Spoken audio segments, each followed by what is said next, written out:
আসসালামু আলাইকুম। বাচ্চারা বায়না করছে কিছু খাবে বলে ঝটপট ২০ মিনিটের মধ্যে বানিয়ে ফেলতে পারবেন এই চমৎকার নাস্তাটি। চায়ের সাথে অল্প সময়ে বানিয়ে নিন এই নাস্তা। ১ কাপ সুজি, ২ টেবিল চামচ মিষ্টি দই, একটা ডিম ভেঙে দিব, ২ টেবিল চামচ পাউডার দুধ, স্বাদমতো চিনি ও লবণ। এখানে আমি মিষ্টি দই অ্যাপ্লাই করেছি, তাই চিনিটা বুঝে দিবেন। তারপর সমস্ত ইনগ্রিডিয়েন্টস মিক্স করে নেব। এখানে এগুলোকে রেস্টে দেব না, কারণ সুজির দানা দানা ভাবই এই নাস্তাটি বিশেষত্ব।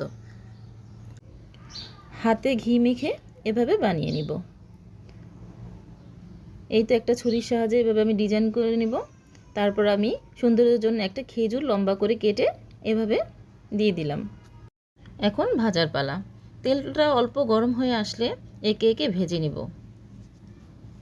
যেহেতু সুজির আইটেম খুব দ্রুত পুড়ে যাবে, তাই ভাজার দিকে ফোকাস রাখবেন। মিডিয়াম টু লো ফ্লেমে ভেজে নিব।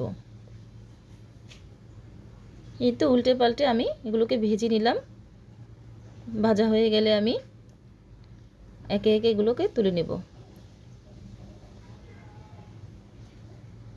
এই তো আমার মজাদার ঝটপট সুজির নাস্তা তৈরি। ভিডিওটি ভালো লাগলে লাইক, কমেন্ট, শেয়ার এবং সাবস্ক্রাইব করে পাশে থাকা বেল আইকনে ক্লিক করে দিন। এবং ফেসবুক থেকে দেখে থাকলে লাইক, কমেন্ট, শেয়ার, ফলো দিয়ে পাশে থাকুন। ধন্যবাদ।